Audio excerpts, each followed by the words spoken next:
नमस्कार विद्यार्थी मित्रांनो, आपण आपलं इतिहासाचं 7वं प्रकरण खेळ आणि इतिहास या संदर्भामध्ये माहिती पाहतो. मागच्या तासिकेला आपण खेळांची आवश्यकता काय आहे, खेळांचे प्रकार या संदर्भामध्ये माहिती पाहिली.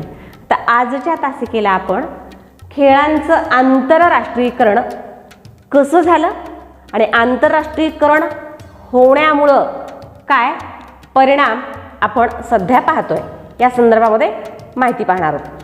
तसंच खेळाचं साहित्य म्हणजेच खेळणी आणि इतिहास यांचा कसा निकटचा संबंध आहे आणि भारतातील खेळ आणि संबंधित साहित्य आणि चित्रपट या मुद्द्यांच्या अनुषंगाने माहिती पाहणार आहोत.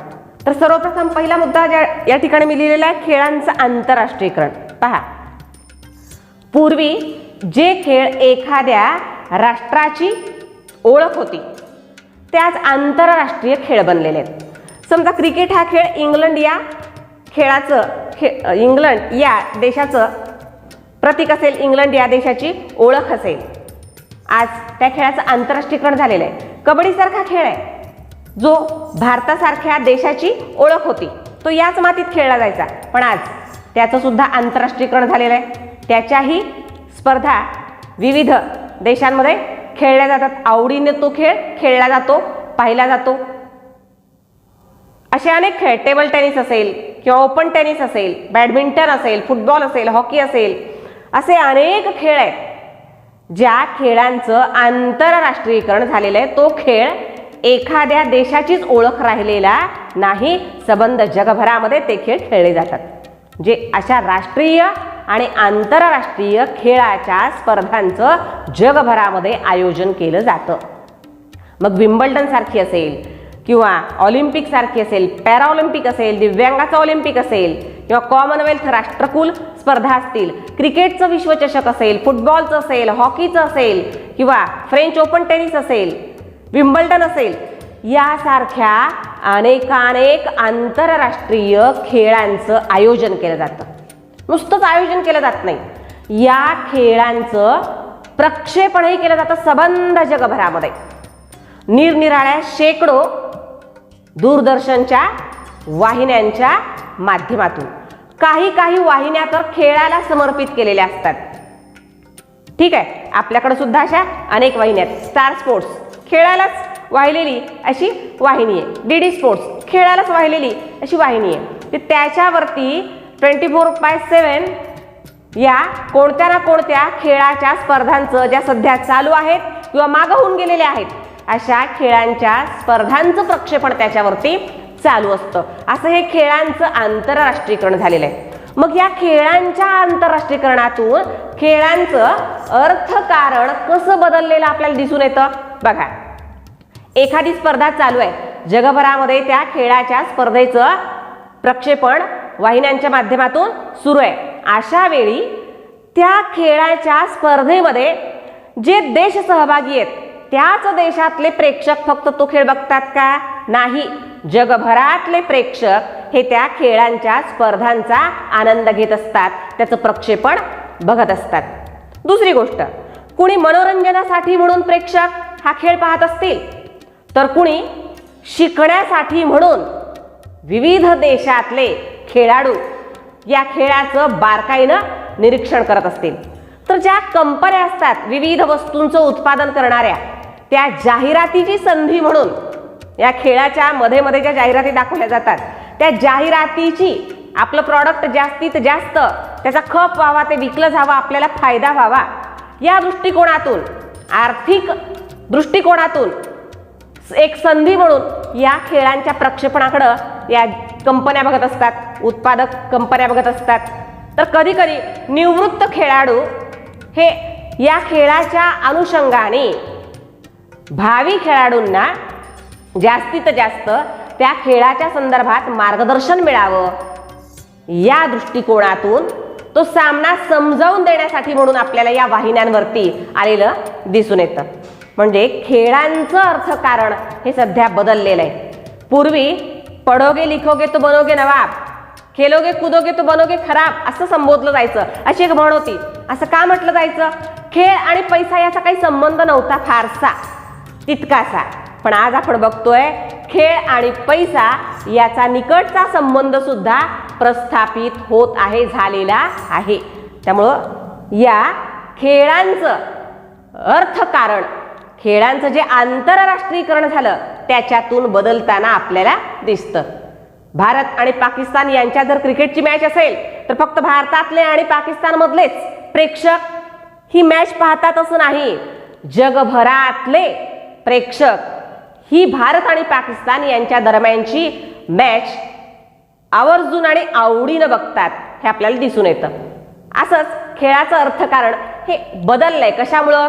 खेळांचं झालेलं आंतरराष्ट्रीयकरण. एक खेळ हा एका देशाचा राहिला नाही, जगभरामध्ये तो खेळ खेळला जात आहे. त्यामुळे जगभरातल्या प्रेक्षकांकडून त्याचं जे प्रसारण केलं जातं अनेकानेक जगभरातल्या वाहिन्यांकडून, त्याद्वारे हे अर्थकारण बदलताना आपल्याला दिसतं. खेळाचा आणि अर्थाचा अर्थार्थी संबंध नाही, हे जे म्हटलं जात होतं, असा पूर्वीचा जो समज होता आज तो गैरसमज झालेला आपल्याला दिसून येतो. पुढं खेळाचं साहित्य आणि खेळणी. बघा, खेळाचं साहित्य आणि खेळणी. खेळणी म्हणजे काय? लहान मुलांच्या, साधारणपणे आपण असं म्हणतो हे खेळणं म्हणजे लहान मुलांच्या करमणुकीसाठी आणि करमणुकीतून, त्यांच्या मनोरंजनातून, खेळातून त्यांचं शिक्षण घडविणारं असं एक साधन, त्याला आपण खेळणी असं म्हणतो. खेळणी, लहान मुलांच्या साहित्याला आपण खेळणी म्हणतो. मोठ्या मुलांच्या खेळाच्या साहित्याला आपण खेळणी म्हणत नाही, बरोबर आहे. लहान मुलांच्या करमणुकीसाठी किंवा त्यांच्या मनोरंजनासाठी आणि शिक्षणासाठी जे साहित्य वापरलं जातं, जी साधनं वापरली जातात, त्याला आपण खेळणी असं आपण म्हणतो, बरोबर आहे. आता मनोरंजन पण होतं त्यातून आणि शिक्षण पण होतं. जसं एखादी ती म्हण्याची पाटी असते लहान मुलांची, अगदी बालवाडीतल्या मुलांची जर आपण पाहिली तर म्हण्याची पाटी असते. रंगीबेरंगी मणी असतात आणि प्रत्येक त्या खांबामध्ये ते ओवलेले असतात, एका एका तारामध्ये ओवलेले असतात. मग 1 2 3 4 अशी संख्या वाढत जाते, 10 पर्यंत ही संख्या वाढत जाते.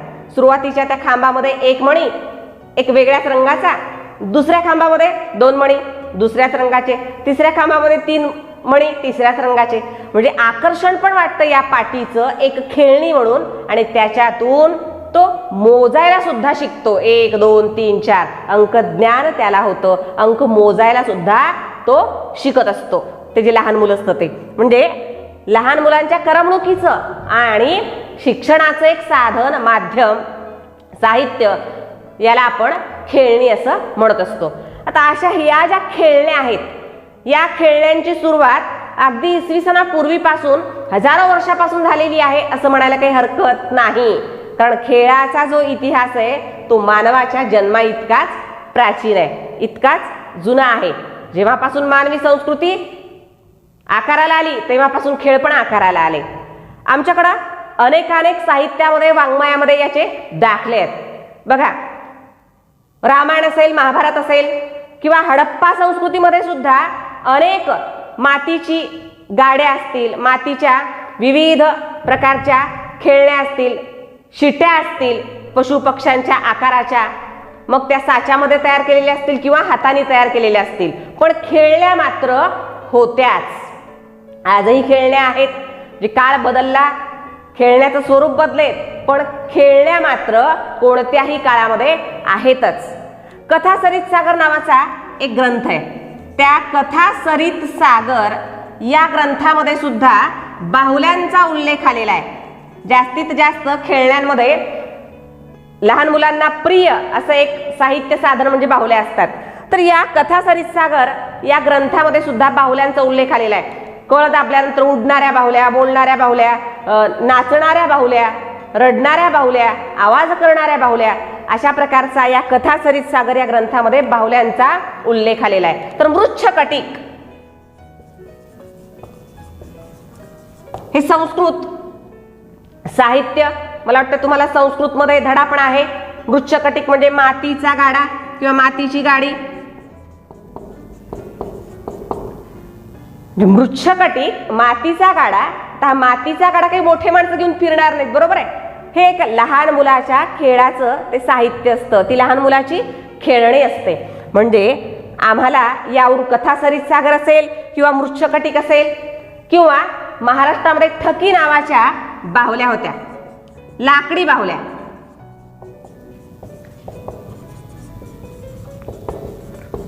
जे महाराष्ट्रात ज्या लाकडी बाहुल्या पूर्वी सापडायच्या त्यांना ठकी असं संबोधलं जायचं.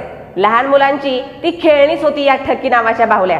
आणि अशाच प्रकारच्या चंदनाच्या बाहुल्या किंवा रक्तचंदनाच्या बाहुल्या दक्षिण भारतामध्ये सुद्धा आपल्याला बघायला मिळतात. मग कर्नाटक असेल किंवा तिरुपती बालाजी सारखं देवस्थान असेल त्या ठिकाणी रक्तचंदनाच्या बाहुल्या या विक्रीसाठी ठेवलेल्या असतात, आपण दुकानांमध्ये बघू शकतो. म्हणजे अशा खेळण्या या आमच्या भारतामध्ये हजारो वर्षापासून चालत आलेल्या आहेत आणि त्याचा उल्लेख आमच्या भारतीय साहित्यामध्ये सुद्धा आम्हाला आलेला असा दिसून येत असतो. ठीक आहे, बघा पुढे बघूया आपण. खेळणी आणि इतिहास याचा कसा संबंध आहे जवळचा, त्याच्यावरती 2 गुणांसाठी आपल्याला 2 प्रकारांनी प्रश्न विचारला जाऊ शकतो. खेळण्याद्वारे इतिहासावर प्रकाश पडतो असं का म्हटलं जातं आणि खेळणी व उत्सव यावरती टिपा लिहा हा प्रश्न येतो. बघा, खेळणी आणि इतिहास यांचा कसा जवळचा संबंध आहे.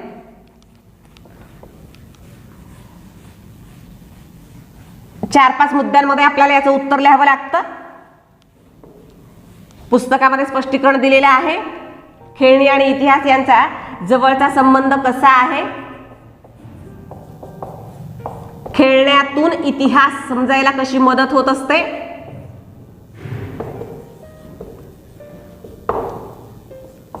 पहिलं आपण आत्ता पाहिलं की विविध प्रकारच्या साहित्यामध्ये खेळण्यांचा उल्लेख आहे. म्हणजे खेळणीतून साहित्य आणि साहित्यातून खेळण्या. आता या खेळणीतून इतिहास कसा समजतो बघा. खेळण्यांमुळे इतिहास आणि तंत्रज्ञान याच्यातली प्रगती आम्हाला समजते.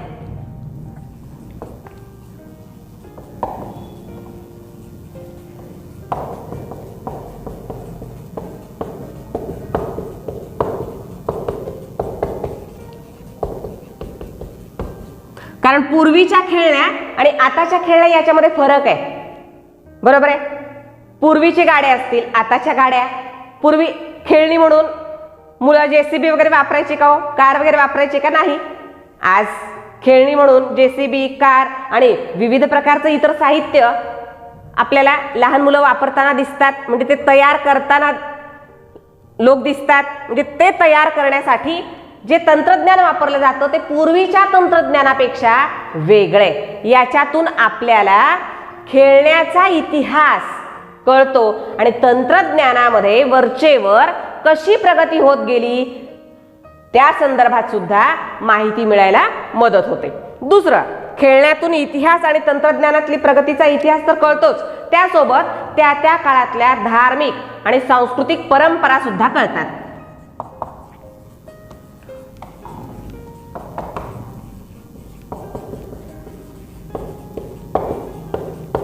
त्या खेळण्यावरून कळतं की त्या काळातले लोक कशा प्रकारच्या संस्कृतीला आकार देत होते, बरोबर आहे. त्या खेळण्याच्या आकारावरून, प्रकारावरून, त्याच्या बनावटीवरून, त्याच्या रचनेवरून, त्यात वापरल्या गेलेल्या घटकावरून, मग धातू असेल किंवा इतर कुठलं साहित्य असेल त्याच्यावरून आपल्याला त्यांची धार्मिक आणि सांस्कृतिक परंपरा समजायला सुद्धा मदत होत असते. जसं आपल्या पुस्तकामध्ये उदाहरण दिलेलं आहे. महाराष्ट्रामध्ये विशेषतः दिवाळीच्या काळामध्ये आणि पश्चिम महाराष्ट्रामध्ये जर आपण पाहिलं तर दिवाळीच्या वेळेस किल्ले रचण्याची स्पर्धा असते. म्हणजे घरोघर मातीचे किल्ले रचले जातात आणि त्या किल्ल्यांवरती छत्रपती शिवाजी महाराज आणि त्यांच्या मावळ्यांच्या प्रतिमा करून सुद्धा ठेवल्या जातात. आता या किल्ल्यांच्या आश्रयाने महाराष्ट्रात किती मोठा इतिहास घडलेला आहे त्याची कल्पना आपल्याला हे जे लहान मुलांनी रचलेले किल्ले आहेत ते किल्ले पाहून यायला मदत होते, बरोबर आहे. म्हणजे खेळण्यातून इतिहासावर प्रकाश पडत असतो. किल्ल्यांच्या आश्रयाने घडलेला जो इतिहास आहे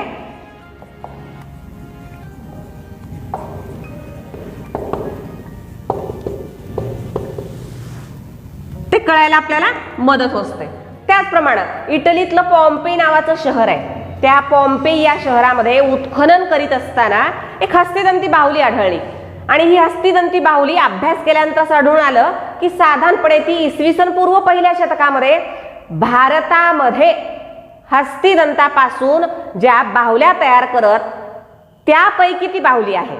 म्हणजे पहा, याच्यावरून इतिहास कसा समजतो की इसवी सन पूर्व पहिल्या शतकामध्ये सुद्धा भारत आणि युरोप खंडातला देश इटली, रोम यांच्यामध्ये परस्पर देवाणघेवाण, दळणवळण, व्यापार होता.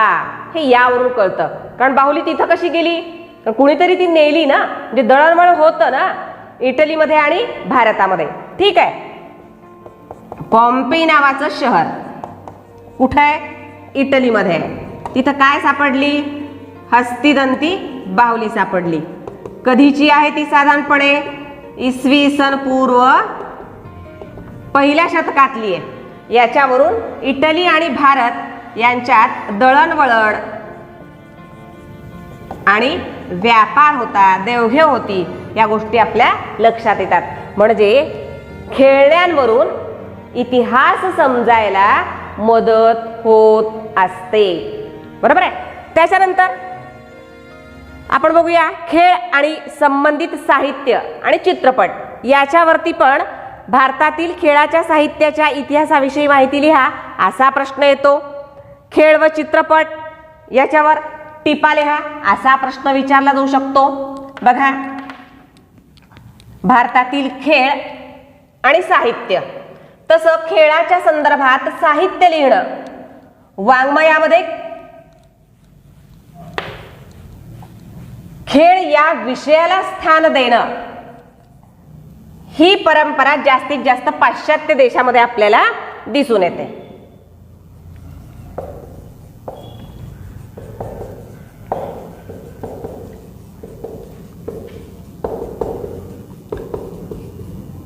ही एक नवीनच ज्ञानशाखा आजकाल उदयाला आलेली आहे.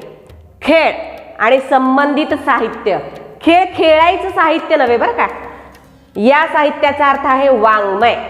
पुस्तकं असतील, कोश असतील, ग्रंथ असतील, या अर्थाने हा साहित्य हा शब्द वापरला गेलेला आहे. एक नवीन ही ज्ञानशाखा आहे. कोणती? की खेळाच्या संदर्भात अनेक पुस्तकं आणि कोश तयार होऊ लागलेले आहेत. आमच्या भारताचा जर आम्ही विचार केला तर भारतात सुद्धा या नवीन ज्ञान शाखेचा जो उदय झालेला आहे, त्यात काम करणाऱ्या, संशोधन करणाऱ्या अनेक व्यक्ती उदयाला येत आहेत. मागच्या तासिकेला आपण उल्लेख केला मनीषा बाठेंचा. मनीषा बाठे हे खेळाच्या संदर्भामध्ये संशोधन करणाऱ्या एक संशोधक. त्यांनी मल्लखांबावरती पुस्तक लिहिलंय, मल्लखांबाचा इतिहास. अनेक कोश आहेत व्यायामावर आधारित, व्यायामाचे प्रकार, व्यायामाचं महत्त्व सांगणारे अनेक कोश सुद्धा आमच्या भारतामध्ये आहेत. तसंच एक षटकार नावाचं नियतकालिक प्रसिद्ध व्हायचं पूर्वी, ज्याच्यामध्ये विविध खेळाच्या संदर्भामध्ये माहिती ही छापून यायची मुद्रित स्वरूपामध्ये.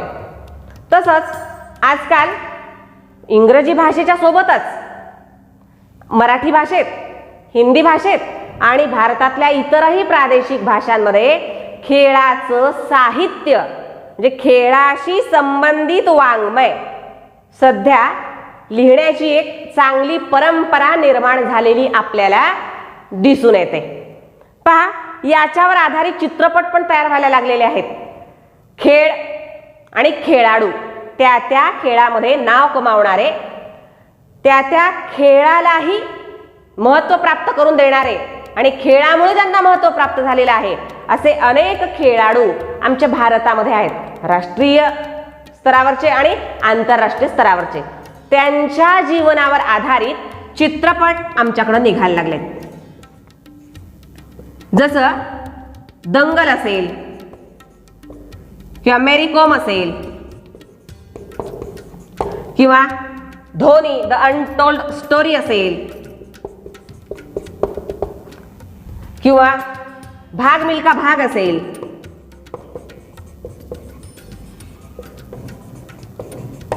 या प्रत्येक चित्रपटातून कोणाचा ना कोणत्या खेळाडूचा जीवनपट दाखवण्यात आलेला आहे। दंगल चित्रपट आहे, कुस्तीपटू, महिला कुस्तीपटू फोगाट भगिनींच्या जीवनावर आधारित हा चित्रपट आहे।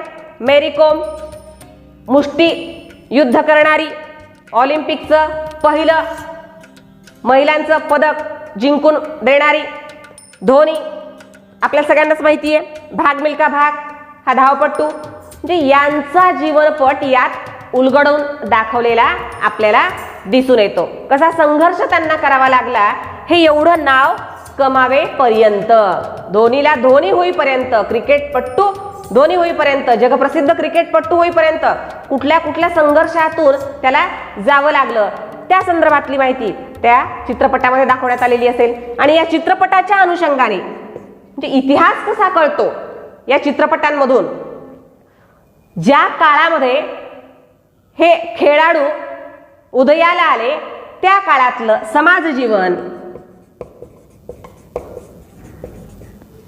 त्या काळातली लोकांची वेशभूषा असेल, परंपरा असतील, या संदर्भातली माहिती आपल्याला त्या चित्रपटाच्या अनुषंगाने मिळत असते। त्यामुळे इतिहासावर प्रकाश सुद्धा यातून टाकला जातो असं म्हणायला काही हरकत नाही। त्यानंतरचा मुद्दा आपल्याला बघायचा आहे खेळ आणि व्यावसायिक संधी। खेळातून कोणकोणत्या व्यावसायिक संधी आपल्याला प्राप्त होतात बघा। या मुद्द्याच्या अंतर्गत 2 प्रश्न आपल्याला विचारले जाऊ शकतात। खेळ आणि व्यावसायिक संधीच्या मुद्द्याच्या अंतर्गत कोणते 2 प्रश्न? असा प्रश्न विचारला जातो, खेळ आणि इतिहास यांच्यातील परस्पर संबंध स्पष्ट करा, आणि दुसरा, खेळातून व्यावसायिक संधी कशा प्राप्त होतात। प्रथम आपण बघू खेळ आणि इतिहास यांच्यातील परस्पर संबंध कसा आहे। बघा, खेळाचा आणि इतिहासाचा खूप निकटचा संबंध आहे।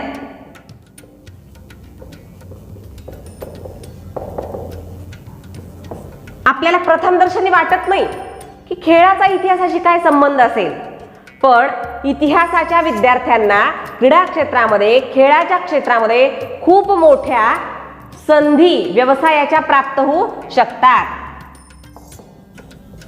कशा प्राप्त होतात?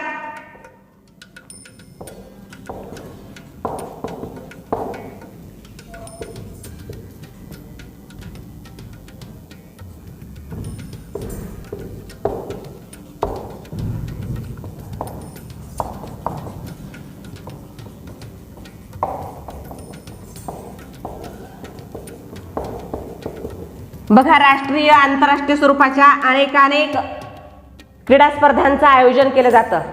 अशा वेळी वेगवेगळ्या प्रसार माध्यमांना या सामन्यांची दखल घ्यावी लागते, नाही? दखल ही प्रसार माध्यमं घेत असतात आणि मग त्या सामन्यांचं समीक्षा करावी लागते, समीक्षण करावं लागतं किंवा त्या सामन्यांच्या संदर्भात लेखन करावं लागतं। हे त्या सामन्यांचं लेखन करण्यासाठी, त्या स्पर्धांची समीक्षा करण्यासाठी त्या खेळाचं, त्या खेळ खेळणाऱ्या खेळाडूंचं त्यांना इतिहास माहिती असणं आवश्यक असतं। म्हणजे त्या खेळाचा इतिहास, त्या खेळाचं ज्ञान असणं, सखोल ज्ञान असणं अत्यंत आवश्यक असतं। त्याच्याशिवाय लेखन किंवा समीक्षा करता येत नाही। मग या प्रसार माध्यमांना त्या खेळांच्या स्पर्धेच्या अनुषंगाने लेखन समीक्षण करण्यासाठी कोण सहाय्य करू शकतं? खेळाच्या इतिहासाचं ज्ञान असणारे विद्यार्थी, असणारे लोक, तज्ञ लोक, बरोबर आहे? कशासाठी? समीक्षा व लेखन करण्यासाठी।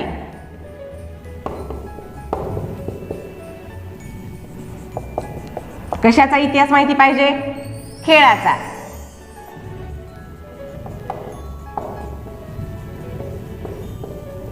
म्हणजे खेळाचं ज्ञान असणं काही उपयोगाचं नाहीये असं आपण म्हणू शकत नाही। अशा पद्धतीने खेळ आणि इतिहास यांच्यामध्ये खूप जवळचा असा परस्पर संबंध आहे। पुढचा प्रश्न आहे, खेळातून व्यावसायिक संधी कशा प्राप्त होतात? बघा, एखाद्या खेळाचा सामना चालू आहे तर त्या सामन्याचं थेट प्रक्षेपण जगभरामध्ये अनेकानेक वाहिन्यांच्या माध्यमातून केलं जातं. हे थेट प्रक्षेपण चालू असताना त्या सामन्याचं निवेदन करावं लागतं, बरोबर आहे. मग निवेदनामध्ये तो खेळणारा खेळाडू कोण आहे, त्या खेळाडूनी त्या सामन्याच्या आधी कुठं कुठं त्या खेळामध्ये विक्रम केलेले आहेत, त्या ठिकाणी ज्या मैदानावरती तो खेळ चालू आहे त्या मैदानावरती त्या खेळात कुणी कुणी विक्रम केलेले आहेत, या संदर्भातलं ज्ञान माहिती असणं, या संदर्भातलं ज्ञान असणं, माहिती असणं अत्यंत आवश्यक असतं. तरच त्याचं निवेदन श्रोत्यांना ऐकावंसं वाटतं. सामना प्रेक्षक पाहत जरी असतील तरी कॉमेंटेटर यालाही खूप महत्व असतं. काही जणांची कॉमेंट्री ऐकावीशी वाटते, बरोबर आहे. त्याच्यामुळे सामना अधिक कळतो. बघत असतो तरी पण आपण कॉमेंटेटरच्या कॉमेंट्रीकडे लक्ष देतो की नाही, बरोबर आहे. कशामुळं? कारण निवेदन चांगल्या पद्धतीने तो निवेदक करीत असतो. आणि निवेदन चांगल्या पद्धतीने कधी करता येतं? जेव्हा सखोल ज्ञान त्या खेळणाऱ्या खेळाडूचं आणि त्या खेळाचं त्या निवेदकाला असतं. दुसरं म्हणजे एक निवेदक म्हणून व्यावसायिक संधी प्राप्त होऊ शकते. त्यानंतर समीक्षक म्हणून,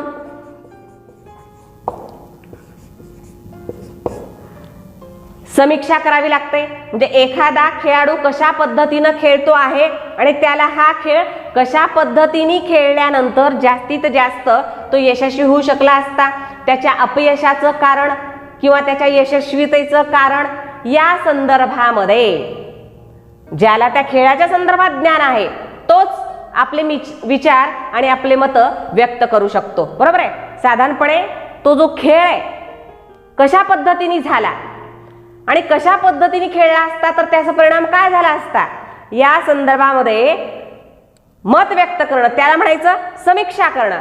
जे खेळ प्रत्यक्ष चालू आहे त्याचं निवेदन आणि खेळ कशा पद्धतीने व्हायला लागलेला आहे, कशा पद्धतीने खेळला गेला असता तर कशा पद्धतीने त्याचा परिणाम बघायला मिळाला असता, या संदर्भातलं मत म्हणजे समीक्षण. समीक्षक म्हणून सुद्धा व्यवसायाची संधी प्राप्त होऊ शकते. त्यानंतर पंच म्हणून, अंपायर ज्याला आपण म्हणतो, पंच म्हणून मग स्थानिक पातळीवरचे असतील, गाव पातळीवरचे, शहर पातळीवरचे, तालुका पातळीवर, जिल्हा पातळी, प्रदेश, राष्ट्र आणि आंतरराष्ट्रीय स्तरावरचे पंच म्हणून सुद्धा कामगिरी बजावता येते. पंच होण्यासाठी सुद्धा परीक्षा द्याव्या लागतात. हे सुद्धा व्यावसायिक संधी म्हणून याही क्षेत्राकडे बघता येतं. त्यासोबतच बऱ्याच सरकारी आणि खाजगी आस्थापनामध्ये, संस्थांमध्ये खेळाडूंना प्रोत्साहित करण्यासाठी आरक्षण दिलं जातं, खेळाडूंसाठी आरक्षण ठेवलं जातं.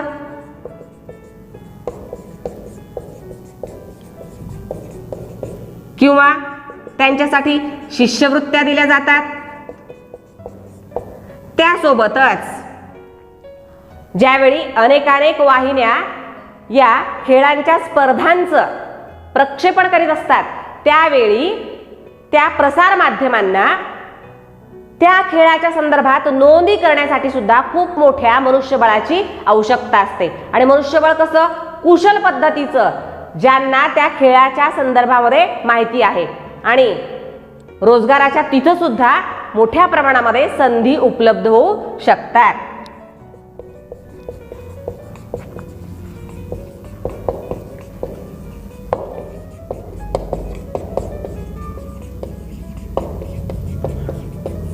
अशा पद्धतीने अनेकानेक पद्धतीने ज्यांना खेळाचं ज्ञान आहे, सखोल ज्ञान आहे, त्यांना व्यवसायाच्या संधी प्राप्त होऊ शकतात. कारण आपला इतिहास काय आहे? उपयोजित इतिहास.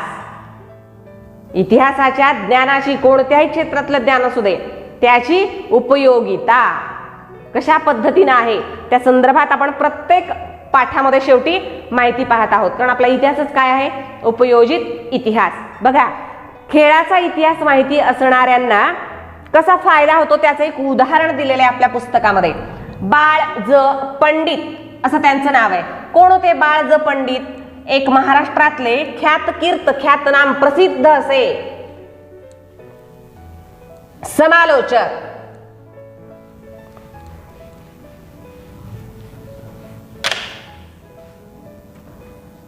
त्यांचं नाव काय आहे? बाळज पंडित.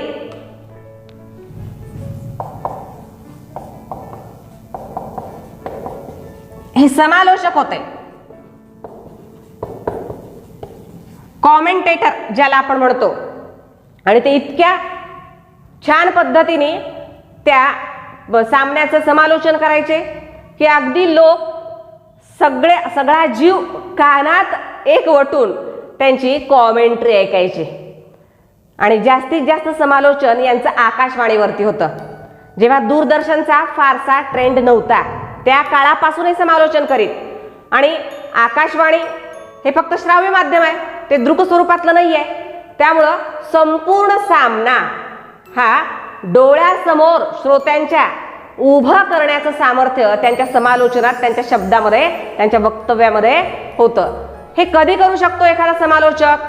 की जी घटना घडतीये ती घटना श्रोत्यांच्या डोळ्याच्या समोर उभी करणं, जेव्हा त्याला त्या खेळाविषयीचं सखोल ज्ञान असतं.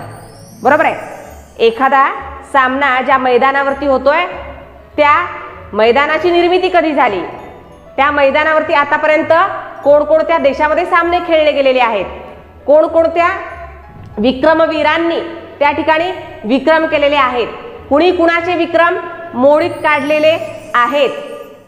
ठीक आहे? म्हणजे त्या मैदानाची, त्या मैदानावर जो सामना चालू आहे त्या सामन्यात सहभागी असणाऱ्या त्या संघातल्या त्या खेळाडूंची अशी विविधांगी ज्याला चौफेर माहिती आहे त्याचं समालोचन हे चांगल्या पद्धतीने होणार आहे आणि श्रोत्यांना ऐकावंसं वाटणार आहे. बरोबर आहे? प्रेक्षकांना सुद्धा ऐकावंसं वाटणार आहे. असे बाळज पंडित एक मराठीतले समालोचक, म्हणजे यांचं उदाहरण यासाठी दिलेलं आहे की खेळाच्या इतिहासाचं ज्यांना ज्ञान आहे त्यांना व्यवसायाच्या अनेक संधी प्राप्त होऊ शकतात. ते ज्ञान वाया जाणारं असं नसतं, पण तेवढं सखोल ज्ञान, तेवढी तज्ञता त्याच्यामध्ये प्राप्त करणं अत्यंत आवश्यक असतं.